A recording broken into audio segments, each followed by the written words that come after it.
Hey, what is up, everybody? This is Steve Breach coming to you here today as we are counting down into the WWE's Royal Rumble 2023. I know there's always a lot of big surprises on the way to the Royal Rumble, but a lot of returning legends and names you haven't seen in so long. Sometimes they're comedy spots. Sometimes it's guys coming back for that one last run in WWE. But I'm thinking that honestly, we're going to see some people out of NXT. Probably, in the Rumble, Adam Cole, Ty Dillinger, got shots, when they were in NXT, and that it wasn't really a part of their main roster debut.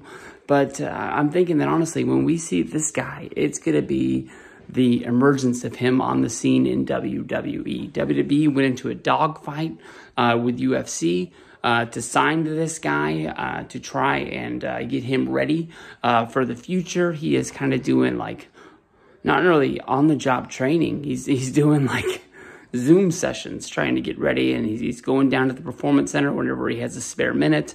But Gable Steveson, your Olympic hero, your next Kurt Angle, he's been signed to WWE for probably about 2 years now. And he's been working with coaches trying to get ready to wrestle. You got to be thinking that WWE wants to capitalize. Every day that ticks by is one day away from his win in the Olympics. It's one day further away from people remembering who he was. We've seen him in WWE, I believe, 3 times.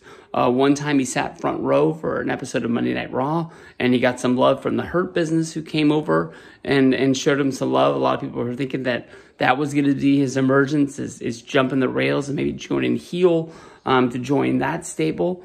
We saw him during the Kurt Angle edition of Monday Night Raw, with him shooting the milk truck and just kind of cheering on Kurt, kind of getting the rub of being an Olympic hero.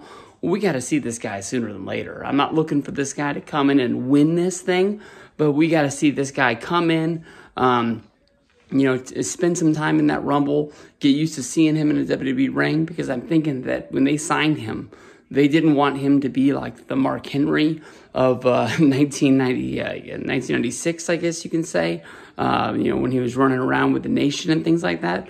I'm thinking that they want to get him ready to the point when he's debuts and he's on the main roster. He's like the Mark Henry of WrestleMania 22, where he is a guy going up against Undertaker.